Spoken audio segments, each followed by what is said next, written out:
Hey everybody, it's me, Jimmy Smith, back again. Once again, please, you guys have been great. I love the feedback I've been getting, man. Like, subscribe. Let me know what you think in the comment section. Before I get started with my picks for this Saturday's fights, it's so funny, the different reactions I've gotten to this, my Hall of Fame opinions about the Diaz brothers and Jim Miller. When I put it on Instagram, I just had a little, minute one about Nate, and people lost their minds. And, arguing and stuff. And then I'm here, and you see the whole video here on my YouTube channel, and everybody had pretty reasonable comments about whether they did or did not think, the Diaz brothers or Jim Miller should get in. The consensus is mostly great. They deserve some recognition for being as fun as they were. But Hall of Fame, people understand my objections, but it's so hilarious to see, the different kinds of objections and the different kinds of conversations based on where I'm putting something. But anyway, appreciate all the comments. You guys are awesome. So, UFC Fight Night 240, Allen versus Curtis 2, main event that got changed, of course, somewhat last minute. Let's check it out. We start out in the lightweight division. Once again, a few of these big odds, and I'm trying to find the value bets for you guys, not just who I think is going to win, but the most valuable bet. Lightweights, Trevor Peek versus Charlie Campbell. The odds in this are pretty crazy considering both guys are brawlers. Both guys are just getting started in their careers. Trevor Peek 9-1, Charlie Campbell 8-2. So 10 fights. You're just kind of figuring out how you fight and what you're doing at 10 fights. Peek, of course, one of those guys who earned a lot of fans, being just almost recklessly aggressive, kind of unpredictable early on in his UFC career. But he goes in, throws big shots, doesn't pace himself very well. And his opponent does the same thing. Charlie Campbell, as I said, 8-2, just getting started. Of course, in the UFC. He's only had one fight, won that by knockout in 3 minutes, 38 seconds. What I don't get about this is crazy odds. Right now, Campbell a 2-1 favorite. Depending on your book, you can get plus 170 on Trevor Peek.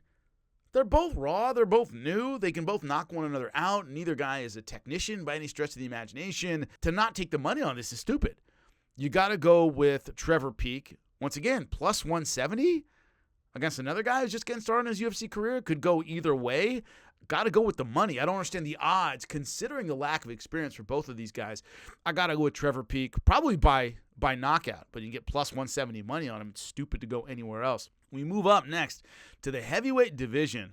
Walter Walker, related to Johnny Walker, right, light heavyweight contender who always seems to miss the mark a little bit.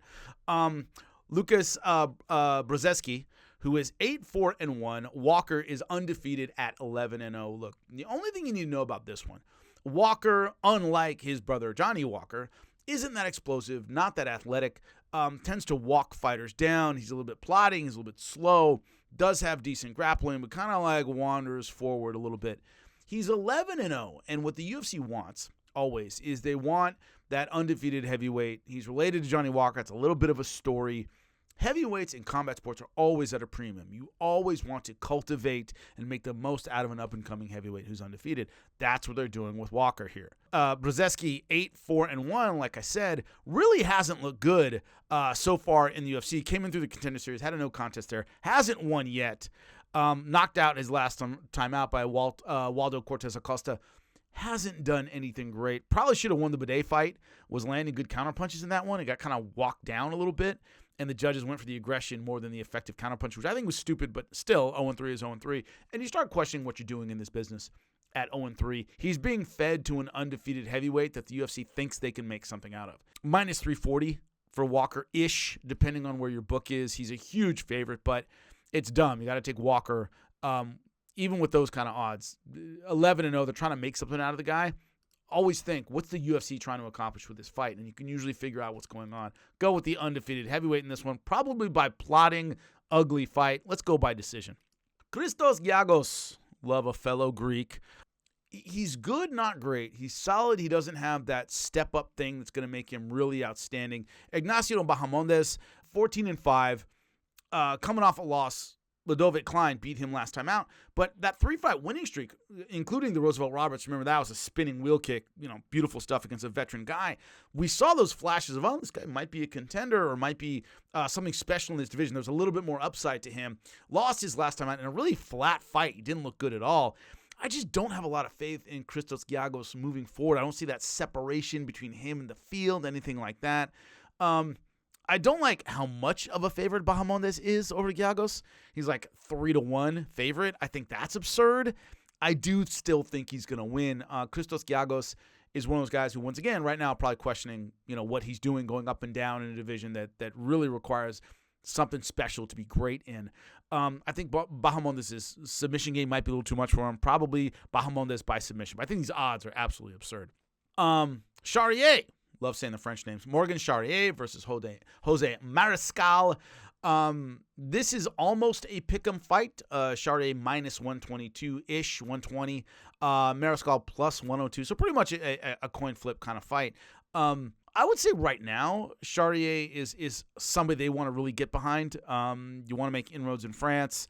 I think that's somebody they want to get behind. I do like his versatility. I do like his outside game.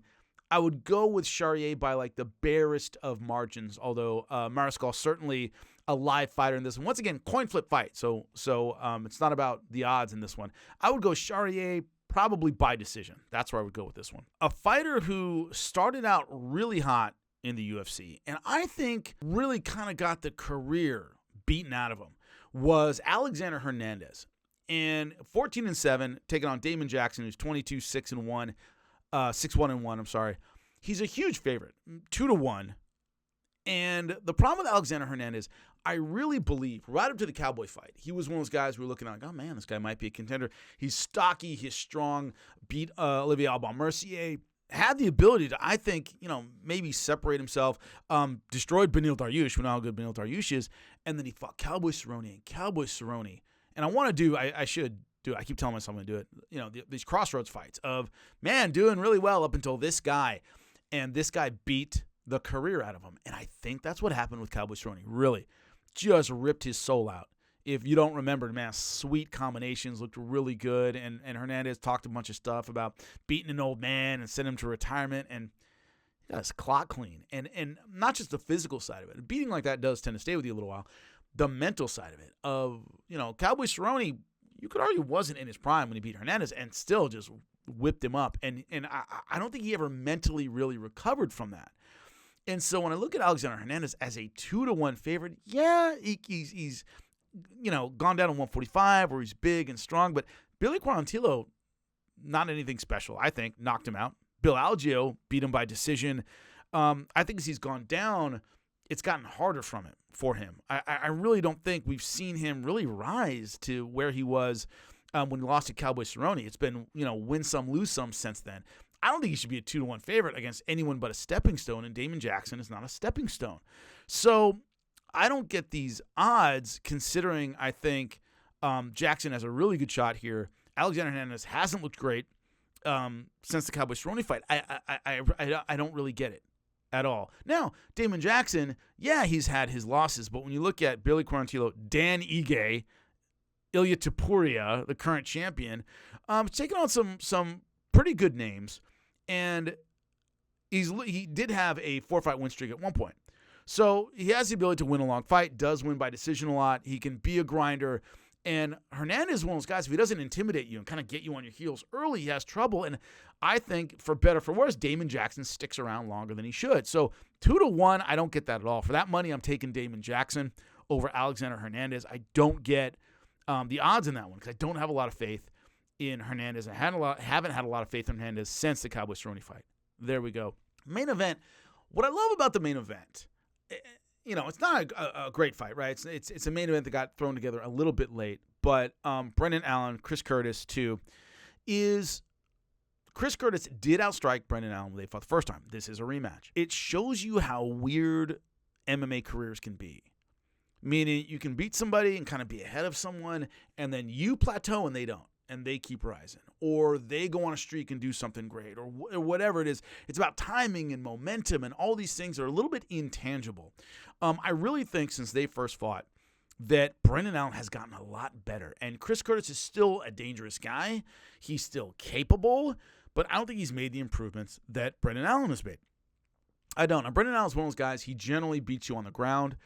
Good takedown, good submission game, good top pressure, all that stuff, good ground and pound. But his striking has improved a lot since the Curtis fight. Now, Curtis does sprawl and brawl really, really well. He does have a good takedown defense. He is a great counterpuncher. He's hard to time. He's hard to figure out. He's had some frustrating, not performances, just some frustrating decisions, things like that. You know, he'll stand on his head yelling and screaming that he beat, who was it? Kelvin Gastelum.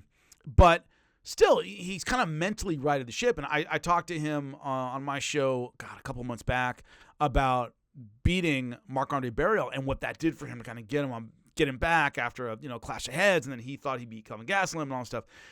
I still think Brendan Allen has just made more improvements since the last time they fought. I wouldn't rule out Chris Curtis in this fight. It's certainly a possibility. He is a dangerous guy, but you're getting better than 2-1 odds depending on your book, right? For that, I got to go with Brendan Allen. I think he gets it done probably late. I do think it's going to be a difficult fight. Either by decision or late submission is Brendan Allen. So, appreciate you. I'll be back to own my picks, good or bad, Monday. Appreciate you. Until then, take it easy.